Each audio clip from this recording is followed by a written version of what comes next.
Amigos, ¿cómo están? Buenas noches. Soy el doctor Alejandro Navarrete. Les envío un cordial saludo desde esta linda ciudad acá en Atlanta, Georgia, aquí en los Estados Unidos. Este es un webinar dirigido para terapeutas, consejeros, psicólogos, psiquiatras que trabajen con parejas, consejeros matrimoniales en general. Am, estamos en vivo, son las 9 de la noche aquí en Atlanta. Y en México deben ser las 7 de la noche, junto con Guatemala, en Colombia, en Perú, Ecuador, las 8 de la noche. Entonces, bienvenidos. Pues hay algunas cosas que quiero conversar con ustedes y básicamente la idea es poder dirigir una serie de, digamos, seminarios que los lleven a ustedes a ser terapeutas de pareja efectivos. Creo definitivamente que la terapia de pareja, diríamos, puede contribuir significativamente, notablemente diríamos, al desarrollo de nuestras comunidades, al desarrollo de nuestros países. Y lo que es la salud mental tiene definitivamente, pues, un aporte y un potencial tremendo y lamentablemente está algo descuidado en nuestros países, ¿verdad? Entonces voy a compartir con ustedes, básicamente, había preparado yo como una idea para poder conversar sobre lo que son los modelos tradicionales y los enfoques modernos de terapia de pareja. Entonces, ustedes pueden ir haciendo las preguntas en el chat, pueden ir escribiendo, y aquí estamos para poder, pues, conversar con ustedes, básicamente. Ítalo Macha junto conmigo vamos a organizar esta serie de eventos, diríamos, académicos y compartir, diríamos, nuestra experiencia básicamente con ustedes y dejarles saber también que, bueno, pues estamos a punto de iniciar un curso en una formación de un año para los terapeutas que quieran mejorar, diríamos, sus habilidades terapéuticas para el abordaje y intervenciones con parejas. ¿Sí? Entonces, hay esto, diríamos, ustedes saben, soy el director clínico del Instituto de Consejería de Atlanta, un instituto que tiene algo más de 10 años funcionando acá en Atlanta y pues hemos logrado un reconocimiento a nivel local acá en Atlanta, en Georgia en general y también a nivel latinoamericano, ¿verdad? Yo soy peruano, como ustedes saben. Y estamos ahorita en vivo desde nuestro canal de YouTube y nuestro fanpage de Facebook, básicamente, ¿sí? Entonces, les hablaba de la importancia de la terapia de pareja y una de las cosas, diríamos, porque muchos de ustedes quizás puedan tener una formación que tenga que ver con el enfoque teórico con el cual estudiaron ustedes, ¿verdad? En la carrera de psicología es una carrera muy interesante, muy compleja y también puede, diríamos, dedicarse a muchas áreas de trabajo. Hay psicología deportiva, psicología social, psicología ocupacional, laboral, está la psicología clínica, educativa y pues muchos de ustedes tienen una especialidad. Evidentemente, los que se quieren dedicar a ser psicoterapeutas están más, digamos, acercándose a todo lo que es la psicología, es parte de la psicología clínica, la psicoterapia. Y se requiere desarrollar ciertas habilidades como terapeutas, como personas que pueden conectarse con otros seres humanos. Y muchos de ustedes que son terapeutas o consejeros tienen mucha experiencia de trabajar con personas quizás por años. Algunos de ustedes se describen como terapeutas individuales, terapeutas de niños, de adolescentes, de personas mayores y, digamos, algunos de ustedes también se describen como terapeutas de pareja o terapeutas familiares. La diríamos, la terapia de pareja es un área completamente distinta y su historia es muy interesante porque, diríamos, estamos hablando, imagínense toda la historia que tiene la psicología desde finales de 1800, 1900, hasta que más o menos 1930 comienzan a haber los primeros intentos de trabajar con matrimonios allá por Alemania y después aquí en los Estados Unidos también, ¿verdad? La psicología comenzó a tener un enfoque o quiso tener un enfoque científico, y esto comenzó el debate de sobre qué era ciencia y qué es lo que, diríamos, desde un punto de vista científico se podía considerar dentro de lo que era la psicología, ¿verdad? Y comenzó a desarrollar todo un método científico la psicología, y la consejería y, diríamos, todo lo que era el arte de la psicoterapia, ¿verdad? Entonces, ustedes tienen diferentes modelos con el que han trabajado, con el que se han formado. Algunos tienen una formación gestáltica, algunos hicieron PNL, algunos hicieron análisis transaccional, terapia breve, terapia centrada en soluciones, ¿verdad? Terapia psicodinámica. Entonces, hay diferentes enfoques con los que ustedes se han ido formando. Muchos terapeutas que se han dedicado a la terapia familiar sistémica, ¿verdad? Han podido hablar sobre diferentes o estudiar diferentes tipos de personajes y, digamos, muchos terapeutas que han contribuido diríamos, a la terapia familiar sistémica. Y yo siempre he insistido en los diferentes seminarios que ustedes me han podido ver, que no necesariamente hay un enfoque que sea mejor que otro. Los enfoques en psicología, diríamos, nos llevan a conectarnos, a ayudar a los seres humanos a aliviar ciertos dolores, ciertas preocupaciones, ¿verdad? Y para eso los terapeutas estudiamos años, muchos años para poder realizar el trabajo que diríamos nosotros desempeñamos, ¿verdad? En el Perú son 6 años que se estudian antes de tener la licenciatura, ¿verdad? Y mucha gente ya opta por maestrías o por doctorados.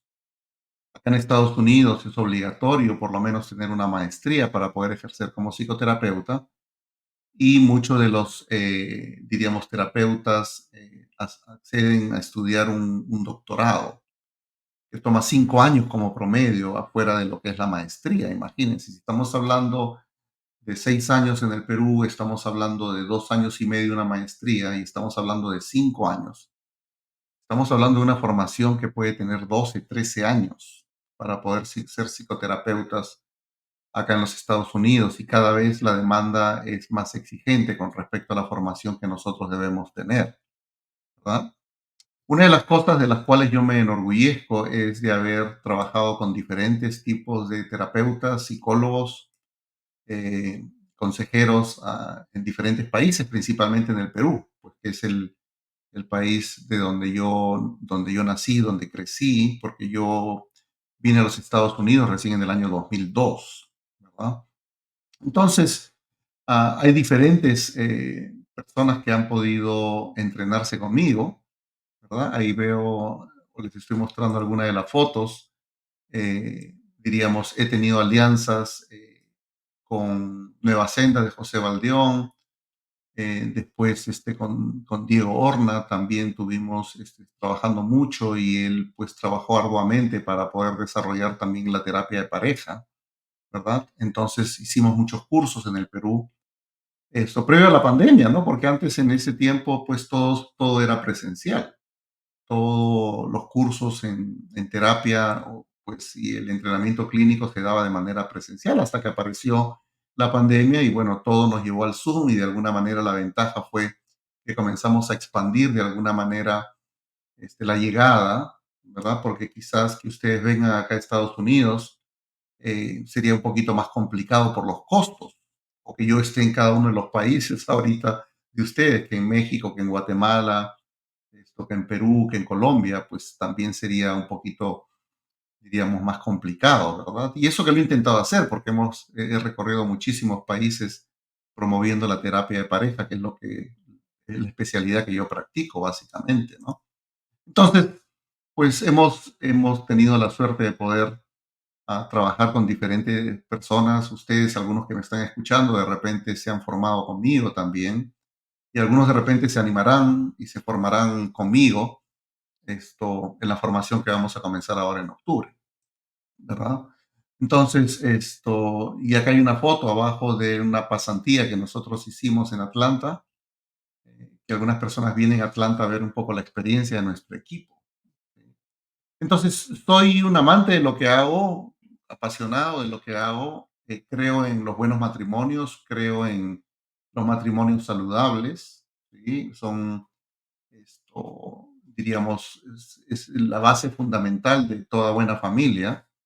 El hecho de que nosotros criemos buenos hijos, saludables, diríamos, comprometidos con su educación, con disciplina, con responsabilidad, es el futuro básicamente de los, diríamos, de los muchachos nuestros, de los niños nuestros, son el futuro de nuestros países.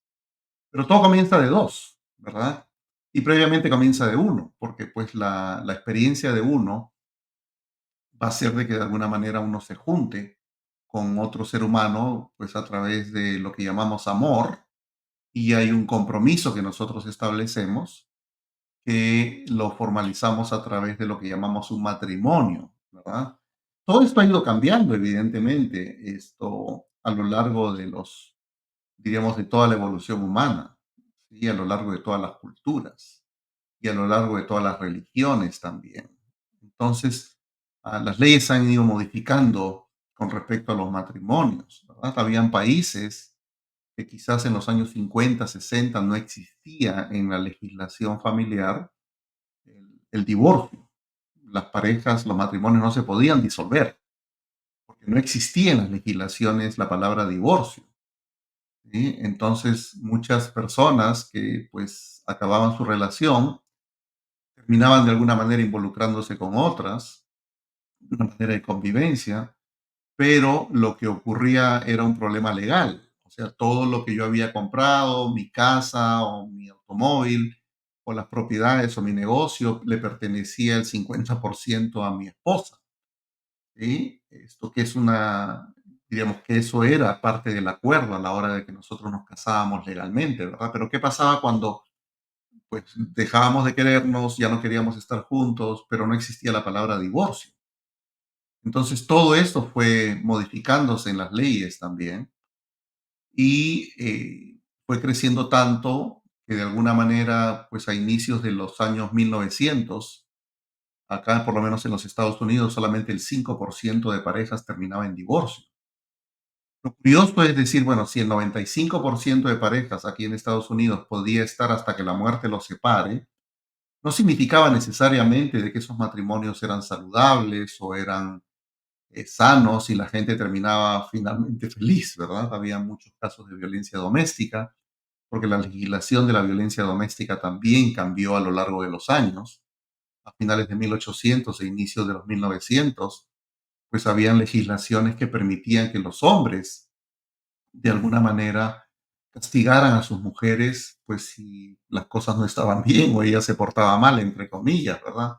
Y hay culturas que hasta el día de hoy sancionan la infidelidad de la mujer con castigos, torturas o incluso la muerte, ¿verdad? Entonces, pues esto es un tema pues muy amplio del cual podemos hablar muchísimo, pero los efectos de compartir tu vida con un ser humano con el cual tú decides establecer una relación estable, una relación de compromiso, porque creo que estoy de acuerdo con lo que decía Gottman, ¿verdad? O sea, las relaciones tienen que tener un compromiso, tienen que tener un interés de yo querer estar contigo y que tú estés conmigo, ¿verdad? Entonces, el juntarse con una persona, eso también se ha ido modificando a lo largo de los años. Mi mamá se casó a los 15 años, mi papá tenía 16 años, ¿verdad? Entonces, en ese tiempo tenían que tener el consentimiento de los padres porque eran menores de edad. Y en muchas sociedades, en muchos lugares de nuestros países, la gente se casaba muy joven, ¿verdad? 14, 15 años ya estaban teniendo relaciones de pareja, se juntaban, tenían hijos y encima eran parejas y familias que donde tenían muchísimos hijos, ¿verdad? Yo he conocido matrimonios donde han habido más de 15 hijos, ¿sí? Entonces, pues eran sociedades que de alguna manera por las necesidades que habían, am, fueron apareciendo toda la parte cultural, la idea de que pues era importante tener hijos y procrear y que las comunidades crecieran, etcétera, etcétera, ¿verdad? Pero el juntarse con un ser humano tiene muchísimos beneficios, desde un punto de vista de la salud física, la salud emocional, la parte financiera. Esto tiene muchísimos beneficios, incluso no solamente para los dos miembros de la pareja, sino también para los hijos de esa pareja. Entonces, esto de la felicidad es totalmente discutible, pero una pareja que vive estable, en la cual los dos se sienten bien, se sienten satisfechos, crecen más económicamente, ¿verdad? En equipo, juntos, la salud es mucho mejor, niños, diríamos, tienen una mejor salud emocional en promedio. Ya se sabe que ahora, lamentablemente, con la cantidad de divorcios que hay, y hay divorcios que se producen en un ambiente muy tóxico, muy de mucha violencia emocional y verbal, de muchos gritos. Cuando esto ocurre, cuando los niños son muy pequeños, afecta de alguna manera el desarrollo neurológico, psicológico, cerebral de los niños, ¿verdad? Un niño que tiene 1 año, 2 años, 3 años y que escucha permanentemente peleas y gritos, se sabe que eso afecta de alguna manera no solamente su desarrollo psicológico, sino afecta también su desarrollo físico, neurológico del sistema nervioso, ¿verdad? Su cerebro no se desarrolla de manera igual que la de un niño que crece en un ambiente saludable. Ahora, ustedes saben, en la cultura actual, pues todo esto se ha ido modificando. Los padres de repente participan menos, trabajan más, la situación económica cambia, pero el hecho de que los dos padres estén comprometidos y de alguna manera participen activamente y crezcan, desarrollen un ambiente saludable para los niños es fundamental, sobre todo los primeros 5 años hasta los 7 años. ¿Sí? Yo creo que esa es la parte fundamental del desarrollo humano en los niños para conectarnos con otros y desarrollar apegos saludables. Es fundamental que los papás, diríamos, se comprometan por lo menos previos al divorcio en tener un ambiente saludable durante los 5 primeros años de vida, por lo menos de los niños, ¿verdad? Entonces, pues un buen matrimonio también disminuye los índices de consumo de alcohol, de drogas, pues la gente es más saludable en general, ¿sí? Y incluso para las cuestiones de desarrollo emocional, diríamos, eh, las mamás que conviven versus las mamás que son solteras, madres solteras, que tienen que criar a sus hijos solos, solas en este caso, desarrollan más problemas emocionales como problemas de depresión clínica, ¿no? Entonces, el hecho de poder estar juntos en una relación saludable trae muchísimos beneficios. Y podríamos hablar muchas horas sobre este tema y qué es lo que se requiere para tener un matrimonio saludable. Creo que de alguna manera eso podría ser todo un motivo para un nuevo webinar también, ¿verdad? Pero diríamos, a lo largo de todas estas formaciones que yo he tenido, pues hay una gran necesidad de abordajes que ya se basen en la evidencia científica, ¿verdad? En torno a las relaciones humanas, de cómo funcionan las relaciones humanas en general. Hay terapeutas, psicólogos, investigadores que se han dedicado por años a hacer observaciones, ¿verdad? Y hay modelos teóricos que de alguna manera ya han comenzado a estudiar esto muchísimo más, ¿verdad? Acá tenemos a Terry Real en su terapia de vida relacional, como él lo que hace es, diríamos, hace situaciones de dramatización y él hace mucho que los terapeutas observen él estando en acción. Los modelos, diríamos, modernos, donde pues son modelos que se usan mucho más, por lo menos en Estados Unidos, ¿verdad? Son ya modelos de entrenamiento en el cual los terapeutas observan al terapeuta maestro en una sesión de terapia, desarrollando diferentes técnicas y después ejecutan, ponen en práctica lo que han ido aprendiendo. Pero, diríamos, acá en este entrenamiento que yo estoy en Los Ángeles, acá en California, Terry Real hace una demostración con una pareja sobre el trabajo que él hace. Y muchas de las cosas que yo hago en las terapias, porque en mi canal de YouTube ustedes pueden ver diferentes sesiones que yo tengo con parejas, dramatizadas, por supuesto, no pongo ahí parejas reales en vivo. Parejas reales sí las vemos en la formación clínica que tenemos de un año, en la cual ustedes pueden ver mis intervenciones y la de Ítalo Macha en vivo y en directo, ¿verdad? Y hay modelos mucho más, diríamos, nuevos que quizás en Latinoamérica no se escuchan mucho, ¿verdad? El modelo de desarrollo de pareja de Ellen Bader, que ustedes ven, la ven acá con una blusa blanca, ¿verdad? Y tenemos también a Weinerster, que es una otra terapeuta que habla mucho sobre infidelidades y cómo se aborda el trabajo de la infidelidad, ¿verdad? Junto con Esther Perel, Ellen Bader, John Gottman, Sue Johnson, básicamente, que son parte diríamos, de las terapias modernas, diríamos, los modelos más recientes, ¿verdad? Y claro, pues hay toda una parte de la historia. Este PowerPoint después se lo puedo compartir como para que ustedes puedan verlo. Tiene que ver pues desde los años 20 que en Alemania comenzaron a ver los primeros intentos de un movimiento que se llamaba eugenésico y contradictoriamente era un movimiento que quería mejorar, diríamos, las relaciones humanas, pero a través de la genética. Y después aparece, ustedes ya saben, digamos, la parte de la raza superior y todo eso que aparece después en Alemania, ¿verdad? Pero todo eso de alguna manera se trajo también a los Estados Unidos y fue recién en la década de los 50 o en los años 50 en que ya comenzaron a verse los problemas psicológicos ya en contextos familiares. Es ahí donde aparece la terapia familiar, ¿verdad? Entonces, recién en esos años, en los años 50, imagínense, estamos hablando como 70 años básicamente, o sea, estamos hablando de disciplinas que son muy nuevas, ¿verdad?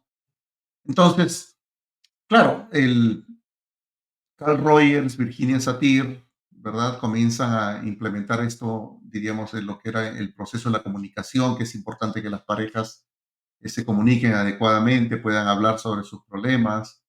Warren Farrell, que es un psicólogo que trabajó en Nueva York, él tiene escritos muy interesantes sobre defender la masculinidad, diríamos, frente a todo el feminismo radical que comenzó a aparecer. ¿Verdad? Tiene un método interesante que se llama la inmersión cinematográfica. Todo eso ustedes lo pueden encontrar en línea, ¿verdad? Pero todo esto es básicamente parte de la historia, ¿verdad? Entonces, Warren Farrell, diríamos, fue descubriendo cómo la escucha activa, ¿verdad? Era más eficaz para crear un ambiente de seguridad en que las parejas podían conversar, etcétera, etcétera. Fue uno de los primeros intentos de hablar digamos, de un ambiente seguro para poder comunicarse, ¿no? Y existe la terapia sistémica, como lo había mencionado, pues en las terapias tradicionales, la terapia cognitivo-conductual también, ¿sí? Y otra vez, no estoy hablando de terapias tradicionales porque pues sean menos efectivas que las modernas, porque cada una de los enfoques con los que ustedes han trabajado tiene una validez y tiene pues una importancia, relevancia en el desarrollo de la terapia de pareja. Lo que pasa es que fueron enfoques más dedicados a trabajar o en un contexto de familia o en un contexto sistémico en el que se estudió más las interacciones con otros seres humanos y el contexto en el cual nosotros crecemos. Y la terapia cognitivo-conductual, que tenía que ver más con nuestras creencias, con nuestros pensamientos, estos comportamientos negativos, y para cambiarlos en general, pero era un enfoque más que comienza más con de una manera personal, con la interacción con otros y de alguna manera expande su teoría a trabajo con parejas, igual la teoría psicodinámica, ¿verdad? Esto que tiene que ver pues con todo lo que es el inconsciente y cómo afecta el inconsciente en la relación con los demás y cómo proyectamos nuestros miedos, toda la historia de la infancia y todo eso, y la terapia humanista también, que de alguna manera trata de que las personas se conecten de una manera mucho más profunda, ¿verdad? De una manera más significativa. Y pues aparecen modelos muy sólidos como la terapia familiar estratégica, ¿verdad? Acá estoy yo en un entrenamiento con Chloe Madans, ¿verdad? En el cual pues se habla mucho de lo que es los aportes de Milton Erickson, que muchos de ustedes conocen sobre los aportes de Erickson y los aportes de Chloe Adams y lo que era Haley también en los años 70, imagínense. Entonces, él habla de las etapas, Haley hablaba de las etapas familiares, ¿verdad? Entonces hablaba del periodo de noviazgo, los primeros tiempos del matrimonio, él hablaba del nacimiento de los hijos y el trato con ellos, el periodo intermedio del matrimonio cuando los hijos crecían, el destete o de alguna manera lo que llamamos como el nido vacío, ¿verdad? Y el retiro, básicamente la jubilación, la tercera edad, el adulto mayor o la vejez, como lo llaman algunos, ¿verdad? Pues todo esto, imagínense, comienza fuertemente en los años 50, 60, ¿verdad? Hasta los 70 también. En los años 70 también aparece Harvey Hendrix. Harvey Hendrix y Helen Hunt, yo estoy acá abajo con ellos, creo que se puede ver de aquí abajo, ¿verdad? Yo estoy en un entrenamiento con ellos y acá estoy yo con Harvey Hendrix. Él crea en los 70s y en los 80s y los 90s tuvo mucha fuerza esta terapia acá en los Estados Unidos, que es la terapia IMAGO. ¿Sí? Entonces, curiosamente, diríamos, el doctor Hendricks y la doctora Hunt venían de divorcios muy complicados, muy difíciles, ¿verdad? Y tratan de, diríamos, trabajar mucho el recurso humano para poder decir, bueno, entonces en realidad si yo vengo de un divorcio, ¿qué es lo que hace que en realidad los matrimonios funcionen? Y ahí es donde pues aparecen los primeros intentos, porque después aparece Sue Johnson, de hablar del apego humano y de la conexión humana y de la importancia de tener relaciones saludables, ¿verdad? Como parte de lo que es la curación de heridas y el crecimiento, ¿sí? Que la terapia Imago, evidentemente Imago es una especie de imagen, ¿verdad? Entonces, y que está muy orientada a las relaciones de pareja y a la unión familiar. Entonces, en la terapia Imago, ya Hendrix habla de lo que es básicamente el amor familiar y cómo esto se va desarrollando cuando nosotros somos niños con nuestras figuras de apego, ¿verdad? Esto a través de estas primeras experiencias relacionadas con el amor. ¿Sí? Y con una base segura, básicamente, ¿no? Entonces, el primero que comienza a hacer una investigación, un trabajo que asocia de alguna manera cómo el desarrollo del sistema nervioso, cómo la base segura que nos da nuestra familia, comienza a desarrollar seres humanos capaces de ser responsables, de comprometerse mejor y tener un apego seguro para conectarse con otras personas de una manera segura. Hendrix es el primero que comienza a hablar de todo esto en los años 70, 80, ¿no? Entonces, pues habla de, diríamos, de los elogios, del amor y todo lo que ustedes conocen del apego que, pues, el doctor, diríamos, Bowlby comienza a desarrollar en Inglaterra también allá por esos años, ¿verdad? Entonces, en terapia Mao hay cosas muy interesantes, diríamos que es como la base donde después va a venir evidentemente John Gottman y va a venir Sue Johnson y va a venir Terry Real con su terapia de vida relacional, ¿verdad?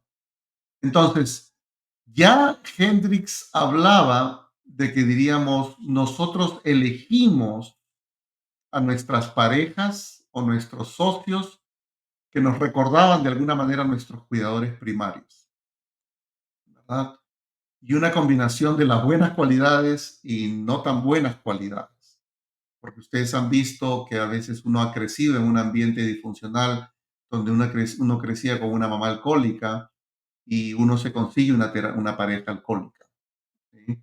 Entonces, Hendrix es el primero, y esa es la parte interesante, ¿verdad? Que comienza a hacer una, diríamos, asociar mucho cómo nuestras experiencias de niño tienen que ver muchísimo con las experiencias de adulto que nosotros vamos desarrollando y sobre todo las parejas que nosotros comenzamos a desarrollar, ¿verdad? Entonces, y lamentablemente no necesariamente elegimos la parte buena de nuestros cuidadores para elegir una pareja saludable. Es decir, si yo crecí con una mamá alcohólica, no quiero saber nada con el alcoholismo y quiero buscar una persona que esté fuera del alcoholismo, pero lo interesante de esto es que muchas personas se convertían como en salvadoras de alguna manera de su madre y se buscaban un, una esposa, un esposo que de alguna manera tenía las mismas características. Entonces, es la, comienza a ser todo este trabajo del apego y la importancia de, diríamos, de cómo los niños tienen que desarrollar experiencias saludables para poder conseguir matrimonios y tener como adultos también experiencias saludables, ¿verdad? Él hablaba de esa conexión humana que pues lógicamente después su Johnson perfeccionó pues al grado máximo, ¿verdad? Entonces, esto habla mucho en la terapia imago, Harvey Hendrix y la doctora Hunt, ¿verdad?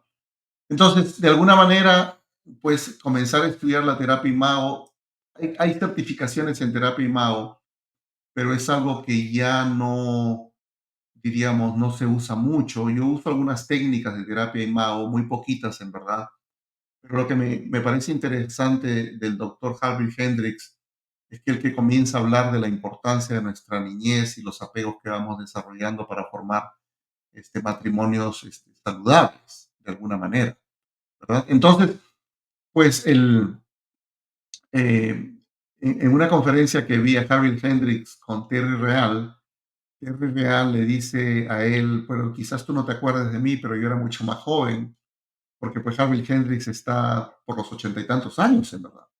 ¿Verdad? Es un hombre ya bastante mayor, de alguna manera, pero sigue en la práctica, sigue dando entrenamientos. Imagínense, y tiene como 88 años, si no me equivoco. Entonces, Terry Real, que es algo más joven, está en los 70, esto le dijo si se acordaba a él que él había estado en una de sus conferencias, que Harvey Hendrix había sido su motivación de alguna manera para desarrollar su terapia de vida relacional, ¿verdad?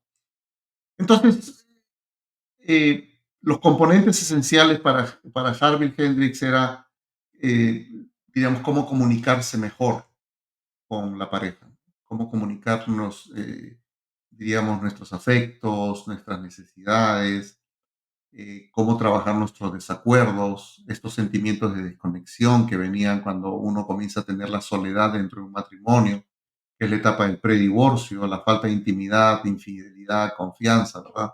Él comenzó a hacer todos estos estudios en su terapia IMAO, ¿sí? Entonces ayudó, pues creció de alguna manera, él desarrolló lo que conocemos como el diálogo IMAO, es esta idea que yo repito lo que la persona me está diciendo, lo que mi esposa me dice, entonces lo que tú me estás tratando de decir es esto, es que yo había hecho esto, esto, y tú estás muy agradecido con esto, es eso lo que me estás queriendo decir, es como una especie de estar hablando con el espejo y reflejar de alguna manera, ¿verdad?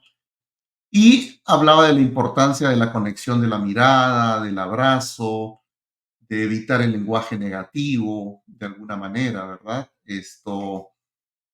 Balancear un poquito el poder para estar en un mismo nivel. O sea, fíjense cómo lo que hace en la terapia imago Harvey Hendrix tiene que ver muchísimo con lo que viene después su Johnson y lo que viene después Terry Real.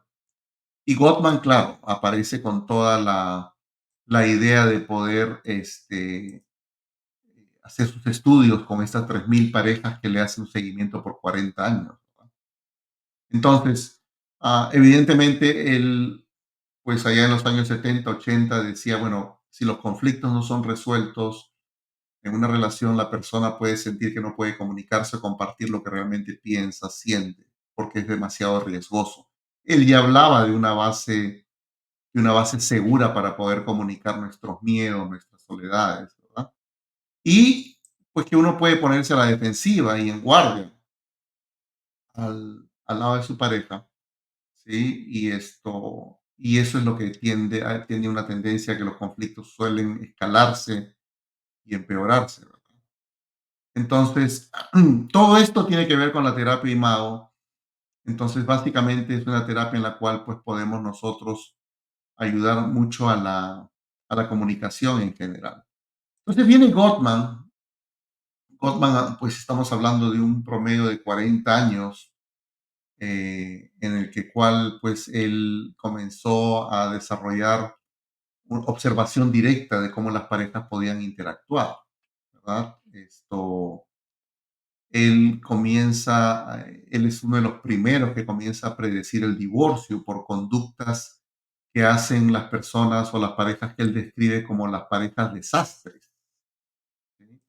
Acá estoy yo en un entrenamiento cuando, pues, Gottman, estamos hablando del año más o menos 2004, 2003, 2004, que yo comienzo a hacer un trabajo con el Instituto Gottman, con una empresa que se llama Matemática, y comenzamos a hacer estudios de por qué acá en los Estados Unidos se dan mucho los divorcios.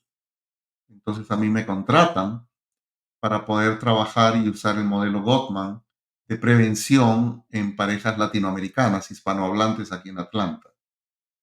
Y eso es donde yo comienzo a meterme más en el mundo de la terapia de la pareja, diríamos, con el Instituto Gottman, ¿verdad? Esta es una foto mucho más reciente, pues Gottman ya está bastante mayor también, ¿verdad? Acá está, estoy con él de alguna manera, pero él habla de la ciencia de las relaciones saludables, con una investigación sólida, ¿verdad? Entonces él es el que ha dicho que puede predecir de alguna manera con 90% de precisión que observando una discusión, una pelea de las parejas, se puede predecir si la pareja se va a divorciar o no, ¿verdad? Y él crea el laboratorio del amor, donde pues habían parejas que de alguna manera podían ellos ser observados, una especie de reality shows en el que se ponían cámaras y se veía a las parejas interactuar, conversar entre ellos, e incluso pelear, porque era un ambiente muy parecido a una casa, un hogar. En realidad, el laboratorio era una casa donde ellos convivían. La única parte de la casa donde no habían cámaras era el baño, evidentemente, y y la habitación.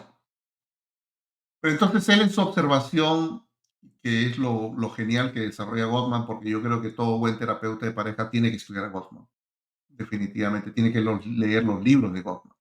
Y una de las cosas que me parece increíble de Gottman, que casi todos los años saca un libro.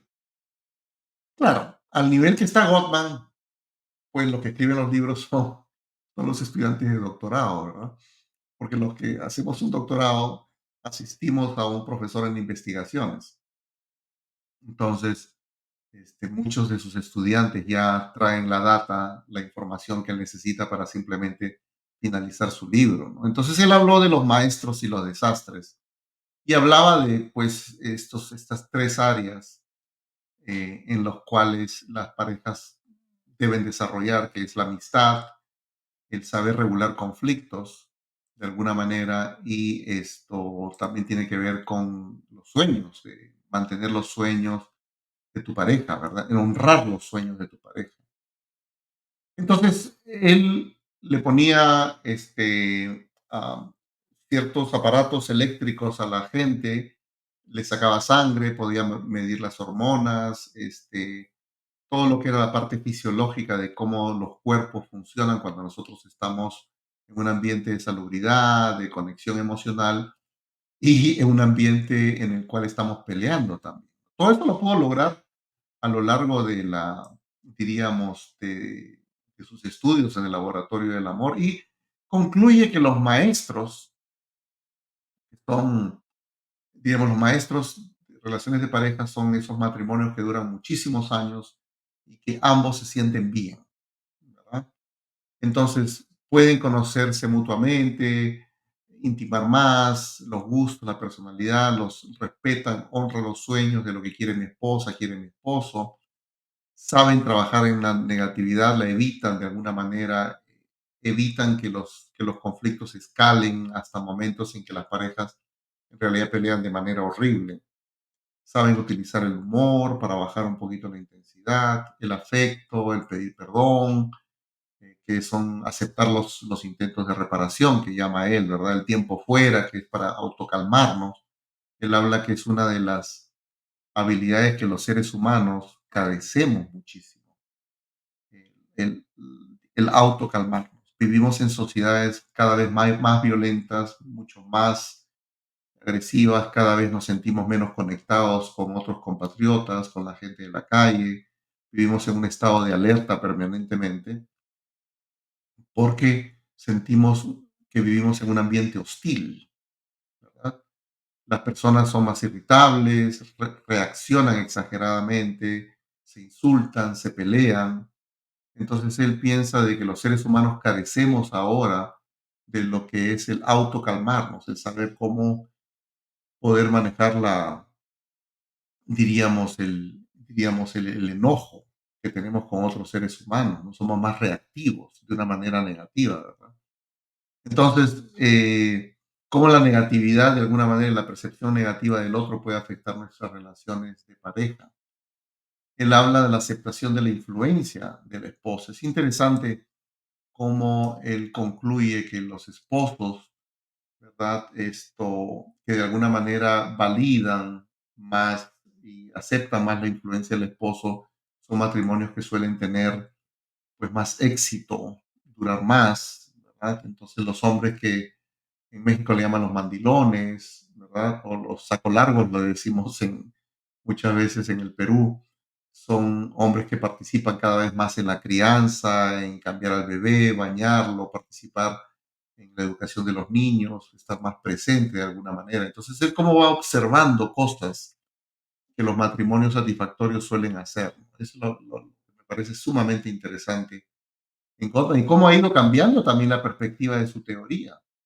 ¿Sí? Porque él ha hecho convenciones con Sue Johnson y diríamos, con Peter Levine y con gente que estudia trauma y esto, y ha ido cambiando muchísimo su enfoque en los últimos años. No es lo mismo el enfoque de Gottman del año 2024 que cuando yo estudié con él en el año 2003. Ha cambiado muchísimo y él habla mucho de los problemas perpetuos, los problemas solucionables, cómo trabajar diálogos en problemas perpetuos, ¿verdad? Porque pues los problemas perpetuos no tienen solución. Y él dice que el 69% de todas las parejas tienen problemas perpetuos, problemas que nunca van a cambiar. Tendrías que cambiar la personalidad o la persona o cambiar de esposa simplemente o de esposo, porque pues hay ciertas cosas que traemos nosotros como mochilas con piedras que él dice que pues difícilmente van a cambiar. Y esos son los elementos claves para que las relaciones funcionen bien y él tiene su casita de relaciones sólidas que ustedes conocen, ¿verdad? Que tiene que ver con la amistad, con el manejo adecuado del conflicto, cuando hay dificultades, cómo manejamos el conflicto, cómo lo escalamos, cómo paramos la negatividad, etcétera, etcétera. Esto es los significados compartidos, que tiene que ver con los sueños y el autocalmarse, que era que yo les decía, ¿no? Interesantemente, él habla de las parejas desastres, que son las relaciones tóxicas, ¿verdad? Donde hay más negatividad que positividad. Las relaciones cuando comienzan y somos novios, todo comienza con positividad. Ay, qué lindo, ay, mira cómo hace esto, ah, mira, las parejas se conectan muchísimo, todo lo que hace el otro es bueno. Y trabaja mucho, qué trabajador. Y claro, ahora después, cuando las relaciones se ponen más difíciles, más negativas, la percepción es más negativa, ¿no? Antes era trabajador, ahora es un adicto al trabajo y no le interesa la familia, porque no viene, no me ayuda, está todo el tiempo en el trabajo. Entonces, esto hace que de alguna manera la balanza se vaya inclinando más en las parejas saludables en positividad y en las parejas tóxicas en lo que es negatividad, ¿verdad? Y pues son parejas que son muy proclives, muy propensas al divorcio. Y ustedes saben, el divorcio lamentablemente ha aumentado tremendamente. Estamos en 50-55%. Se espera que el divorcio siga aumentando y estemos en 60, 70%. Que esa es una estadística básicamente que se da en segundos o terceros matrimonios, ¿verdad? Porque pues es interesante de que uno se divorcia y se divorcia más. Digamos, uno se vuelve a casar en su segundo matrimonio y uno es más propenso a volver a divorciarse en un segundo matrimonio. Y si uno se casa por tercera vez, se divorcian más todavía.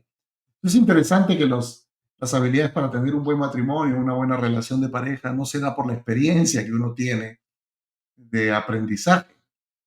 Los criterios son completamente diferentes, ¿verdad? Y está Sue Johnson, ¿verdad? Yo acá estoy en Nueva York con Sue Johnson.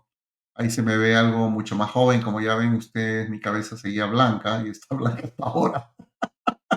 Sue Johnson falleció lamentablemente esto hace poco, ¿verdad? De un cáncer. Esto pues fue una pérdida pues muy grande para la psicología porque ella era un ser humano extraordinario simplemente.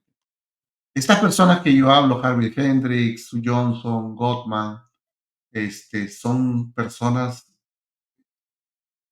humanamente extraordinarias, que tú te acercas a conversar con ellos están muy dispuestos a hablar contigo, a compartir, pues y Sue Johnson, ella de alguna manera era una persona como estar hablando como Dios mío, como una persona con la cual pues tenía tal capacidad de escucha, de conectarse con otros seres humanos, espectacular simplemente. Y también tiene como 40 años. Eh, Ella comenzó sus trabajos de la terapia centrada en emociones con Leslie Gilbert. Entonces, pues su aporte es significativo. O sea, todas las personas que actualmente estudien a Sue Johnson y estudien la terapia centrada en emociones, es una terapia de las modernas, de las que se usan más, que es muy, muy sólida, muy, muy sólida. Yo creo que alguien que se quiere dedicar a la terapia de pareja, fuera de los enfoques tradicionales que uno puede tener, tiene que estudiar necesariamente a Gottman, tiene que saber de Sue Johnson, ¿sí? Porque ella comienza a hacer más énfasis en lo que ya Harvey Hendrix había hecho previamente en los 70, que es hablar de la teoría del apego y nuestras conexiones humanas que teníamos desde niños, ¿verdad? Entonces, ella habla de nuestras emociones primarias, nuestras emociones vulnerables. Generalmente cuando comenzamos a tener sensaciones de soledad, en que no estamos nosotros conectados con el ser humano con el cual inicialmente teníamos un plan, comenzamos a desarrollar esta soledad y eso hace que de alguna manera nos pongamos en un estado de protección y cerremos nuestro corazón, cerremos nuestras emociones y lo que hacemos es comunicar más las emociones secundarias, el enojo, la rabia, la frustración. Por eso es que ustedes cuando vean parejas, muchas parejas en tu terapia, en tu sesión, vas a ver que traen los conflictos y muchas parejas son intensas, de pelear intensamente, de confrontar intensamente, ¿verdad? Y lo que en realidad están reclamando en el fondo es te necesito, quiero que estés ahí para mí, pero no siento que estás ahí para mí. Esos son los aportes de Sue Johnson, básicamente, ¿verdad? Entonces el terapeuta desarrolla esta base segura para que las parejas puedan conectarse de alguna manera y esto con los estilos de apego que de alguna manera tenemos, es generalmente en estilo ansioso, evitativo, ¿verdad? Se atreva a expresar esas emociones vulnerables y estas necesidades. Entonces, diríamos, es una necesidad que las parejas tienen que reconectarse cuando están desconectadas. Pero eso significa que mi pareja tiene que ser accesible, tiene que responder a la necesidad mía y tiene que estar emocionalmente involucrada, ¿verdad? Entonces, las preguntas clave que planteaba ella eran, ¿te importo? ¿Vendrás cuando te llame? ¿Puedo contar contigo? Esas son las preguntas clave que de alguna manera toda pareja, cuando uno comienza una relación nueva, lo que ocurre es que de alguna manera son preguntas que yo me respondo y me respondo afirmativamente. Si yo decido casarme con alguien, yo siento que esa pareja, esa persona en realidad sí yo le importo, sí se preocupa por mí, sí está presente cuando lo necesito, sí puedo contar contigo. Piensa en una pareja de novios. Te llamo a cualquier hora, estoy pendiente de ti todo el tiempo, ¿verdad? Y claro, esa intensidad va bajando, pero el problema es que en muchas parejas llega a bajar a tal punto de que uno tiene la sensación de que el otro no está más ahí para mí y que yo ya no soy parte de su equipo.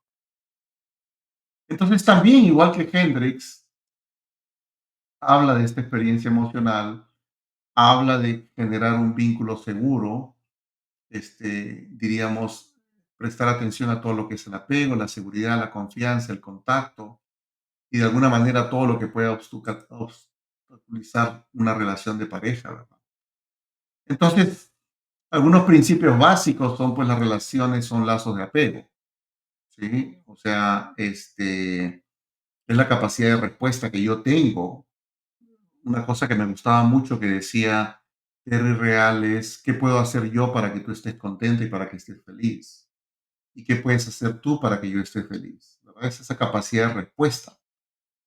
El cambio implica una nueva experiencia del yo, una nueva experiencia del otro, nuevos eventos de la relación, los patrones de interacción rígida crean y reflejan la absorción de los estados emocionales. Esto es algo muy sistémico. Y la emoción es el agente del cambio, ¿verdad? Y el terapeuta, un consultor de procesos, y los pacientes son evaluados a medida que enfrentan en forma óptica sus circunstancias actuales. No se califica como que están enfermos, sino que solamente están atrapados en formas habituales de hacer frente a sus emociones. Y evidentemente, pues estamos hablando de forma muy, muy general, pero ahí en YouTube tengo algunos videos sobre terapia centrada en emociones. Y Terry Real, que pues es, diríamos, uno de las corrientes últimas que se habla en Estados Unidos. Si ustedes me han escuchado hablar muchísimo, ahorita tenemos un grupo de formación en el que yo hago mucho énfasis al trabajo de Terry Real porque pues se le conoce un poquito menos en Latinoamérica, ¿sí? Cada vez lo están conociendo más. Sus libros, pues, muy pocos se han traducido. Quizás uno de los más conocidos que ya se tradujo fue ¿Qué puedo hacer para entenderte? ¿Verdad? Y el último que se llama Nosotros, que ya está traducido al español y que lo están vendiendo también. No sé si en Amazon o en Mercado Libre creo que lo pueden comprar. Ahí yo tengo el libro en la mano, ¿verdad? Terrence Real, Nosotros. Entonces, ah, Terry Real recoge todo lo que ha ido evolucionando en terapia de pareja, ¿verdad? Y pues él trabaja mucho lo que es la teoría sistémica, pero el aporte de Terry Real, pienso yo, a diferencia de lo que hace Sue Johnson, que también lo hace Sue Johnson, evidentemente ella trabaja mucho el trauma, y es una experta trabajando en esto, en las heridas que tenemos desde niños. Pero una de las cosas que yo vi hacer a Terry Real y que me impactó mucho fue que él trabajaba el trauma en el contexto de terapia de pareja. Yo tradicionalmente refería a las personas que habían sufrido algún trauma, más fuera con un terapeuta individual experto en trauma, ¿verdad? Pero una de las cosas que él dice brillantemente es que una conexión humana de intimidad, de conexión fuerte, emocional, nos ayuda a sanar un trauma. Entonces, la terapia de pareja, el contexto de terapia de pareja es fundamental para que nosotros podamos sanar heridas anteriores que hemos sufrido desde niños. Por eso es que él habla muchísimo de lo que es, digamos, de nuestro niño interior. Él habla de lo que es el niño herido, que son las experiencias que nosotros tenemos los 5 primeros años. Por eso que yo les hablaba al inicio de qué importante es que los padres participen y estén juntos y muy involucrados los 5 primeros años de vida de un niño. ¿Ok? Es una edad fundamental y que los dos papás estén de alguna manera participando. Esto es lo ideal, pero en el mundo actual real eso no ocurre, ¿verdad? Muchas mamás solteras, muchos divorcios y las parejas cada vez se divorcian más rápido. Entonces se divorcian al año, a los 2 años, a los 3 años, cuando nuestros hijos, y muchas veces los tenemos, no han alcanzado esta edad clave que son los 5 años que me estoy refiriendo. Entonces él habla del niño herido, cómo influye de alguna manera y cómo comenzamos a tener conductas de, diríamos, de sobrevivencia para sobrevivir a las amenazas o a las heridas que recibimos de otras personas, que a él le llama el niño adaptado. El niño adaptado comienza a reaccionar, actuar con conductas que aprende, pero que no son muy conscientes, muy racionales, y actúa de alguna manera hasta que somos adultos. Pero el niño adaptado se produce, se fortalece entre los 5 o 6 años hasta los 17, 18 años en la vida de una persona. Ese es entre los 5 a los 17, 18, nosotros comenzamos a desarrollar conductas de sobrevivencia, ¿verdad? Por ejemplo, si yo tenía una mamá alcohólica, y mi mamá cada vez que llegaba se emborrachaba y vomitaba pues y todo estaba sucio, olía sucio y ella paraba dormida todo el tiempo borracha. De repente yo voy a comenzar a desarrollar conductas de niño adaptado en el que el orden, la limpieza para mí son fundamentales y voy a pelearme horrible si mi esposo deja los platos sucios en la mesa o deja su vaso regado por cualquier sitio. O si mis niños se ensucian todo el tiempo, voy a querer tener mi casa inmaculada. ¿Por qué? Porque son conductas que yo aprendí de alguna manera como sobrevivencia, ¿verdad? O quizás yo también desarrolle lo mismo y crezca yo en un ambiente de caos, de desorden, porque el niño adaptado comienza a practicar conductas a los 40 años, 50 años o 30 años que tú tienes, pero que son conductas que aprendiste entre los 5 o 6 años hasta los 17 y 18 años. Pero que las personas no somos conscientes de por qué actuamos así, por qué reaccionamos cuando alguien nos toma el papel de tontos, porque son conductas que aprendemos. Entonces, Terry Real aporta eso, diríamos, ah, en todo lo que es el trabajo del trauma y las heridas.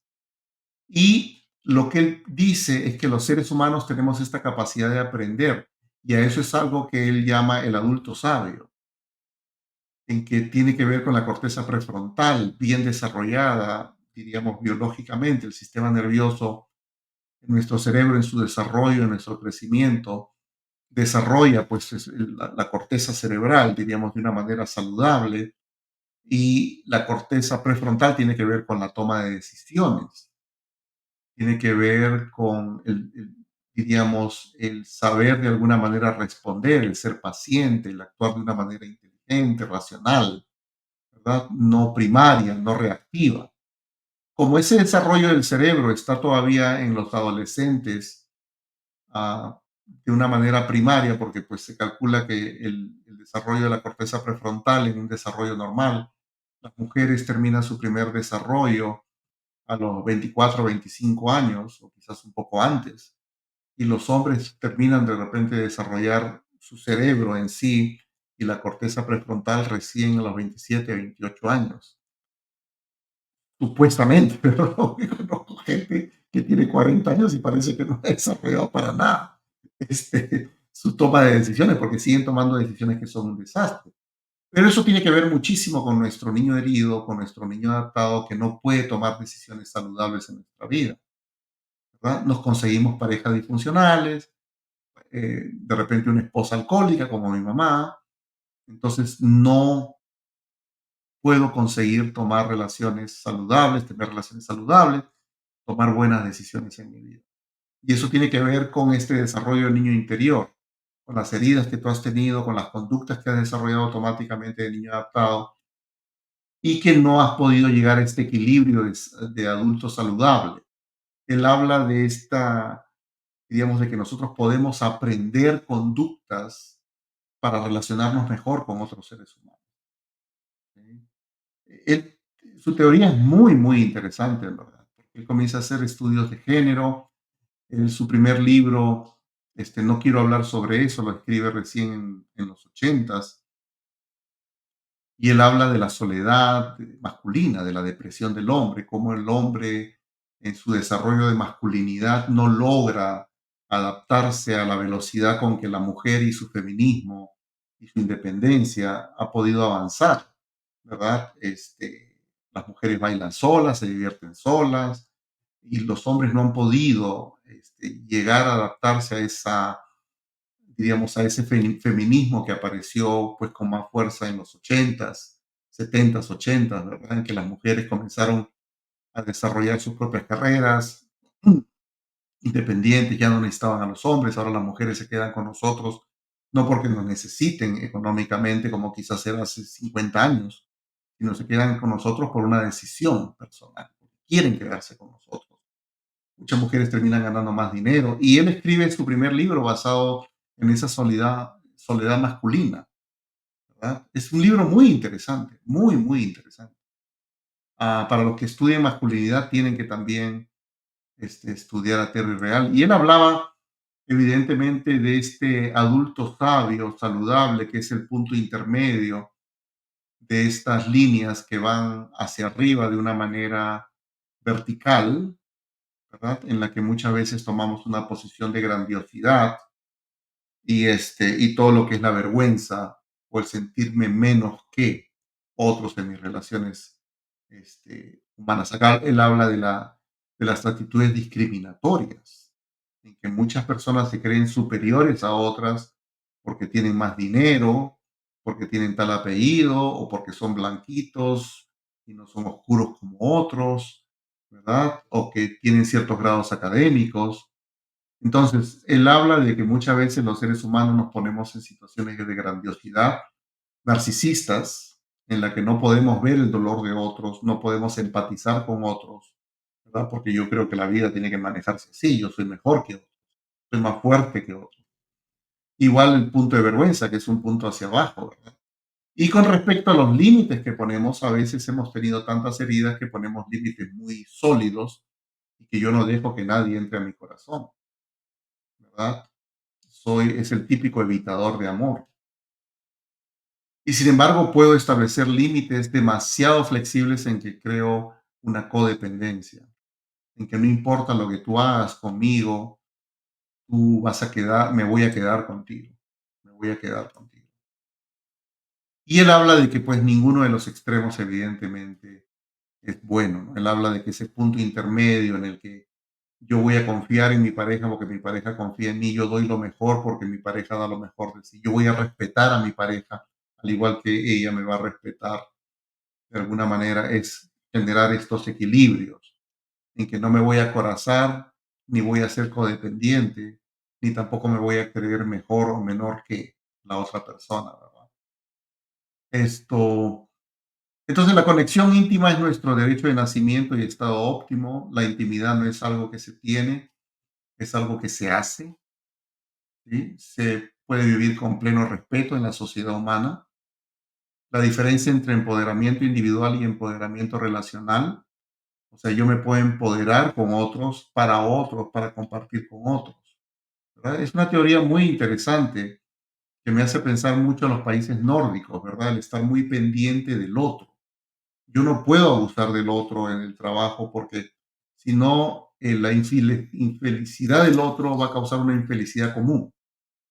El bienestar de otros, el tratar con respeto a otros, el pagarles un sueldo digno, justo, va a crear una sociedad mucho más compartida, donde va a haber más equilibrio, ¿verdad? Y la intimidad es una práctica relacional. Él habla mucho de estas relaciones, ¿verdad? Bueno, estaba hablando una buena cantidad de tiempo, creo. Esto es una hora, básicamente. Am, Nosotros vamos a comenzar un grupo de formación en octubre y las inscripciones están abiertas de alguna manera, ¿verdad? A través del chat que nosotros tenemos, o alguien se puede comunicar conmigo, con Ítalo Macha, si se le interesa hacer nuestra formación, ¿verdad? Pero esto es básicamente de alguna manera un, una revisión de lo que ha sido la evolución de la terapia de pareja. No sé si hay preguntas. Mari Junco nos saluda desde México. y diríamos, bueno, yo vi muy tarde ya, Fabi, el mensaje de que pues una pantalla completa, gracias, saludos desde México por su independencia y feliz día México. Yo sé que hay muchos mexicanos que de alguna manera nos están siguiendo, pero diríamos, esa es la idea. El día miércoles, Ítalo va a hablar sobre infidelidad, y del modelo de Esther Perel, ¿verdad? Que es otra terapeuta que ha aportado muchísimo.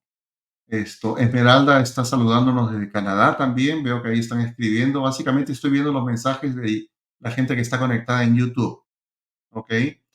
Pero evidentemente yo estoy mucho con la onda de teoría real que nosotros los seres humanos podemos aprender a desarrollarnos mejor, a tener una sociedad más justa, más equilibrada, en que el bienestar del otro es el bienestar mío.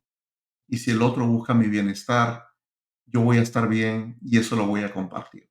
El sentirme mejor que otros seres humanos, el abusar de otros seres humanos, el aprovecharme de otros seres humanos, no lleva a una relación saludable. Y esas habilidades se forman desde niños, básicamente. Es importante que ustedes sepan que la habilidad para poder hacer buenas relaciones de pareja se forman desde niños, desde el compartir, desde el tomar buenas decisiones, desde la empatía, desde estar consciente de la necesidad del otro. Esas son cosas muy, muy importantes. Pero ¿qué hacemos con nuestros niños ahora? Cada vez tienen menos habilidades sociales, cada vez se conectan menos con otros niños, cada vez interactúan menos con otros niños. Ahora lo que ocurre básicamente es los tenemos conectados a una pantalla. Qué terrible que estén conectados en una pantalla. Comienzan a aprender solos, a vivir solos, y eso es algo que de alguna manera no está ayudando muchísimo al desarrollo social de los niños, ¿verdad? Muchos comienzan a conversar y a ser amigos y a tener reuniones virtuales, y esta es una de ellas, ¿verdad? Pero es otro objetivo, evidentemente, pero los niños no logran conectarse de esa manera. Y los terapeutas, el rol que nosotros que tenemos como terapeutas, diríamos, es fundamental para el desarrollo de nuestra sociedad. Y en eso yo creo, y creo que si ustedes hacen el esfuerzo por formarse, por aprender un poquito más de esto, nuestro impacto va a ser mucho mejor, ¿no? Carmen nos manda saludos desde Perú. Ángel Espinar dice buena panorámica de las teorías en la terapia de pareja, temas de cambio de contexto en la formación y funcionamiento de la vida en parejas, también acompaña el cambio de los enfoques teóricos. Gracias Ángel por participar. Estela González nos dice, muy interesante charla, grandes expectativas para el próximo curso. Fabi nos dice, muchas gracias por todo lo que nos compartes, Ale, siempre es de gran aprendizaje tomar conferencias contigo. Un fuerte abrazo. Gracias, Fabi. Y ojalá estén celebrando lo grande en México. Y Ángel, cambios intergeneracionales en la vida de las parejas, por ejemplo. Sí, claro, o sea, yo creo que nosotros tenemos la capacidad de parar, diríamos, eh, todos los antecedentes con los cuales nosotros hemos crecido. Recuerden, sobre todo en el Perú, muchos de nosotros los adultos que ya estamos un poco más grandecitos, hemos vivido situaciones de extrema violencia, con terrorismo, con todo eso, y somos sobrevivientes de trauma. Lo que pasa es que no lo vemos así de alguna manera.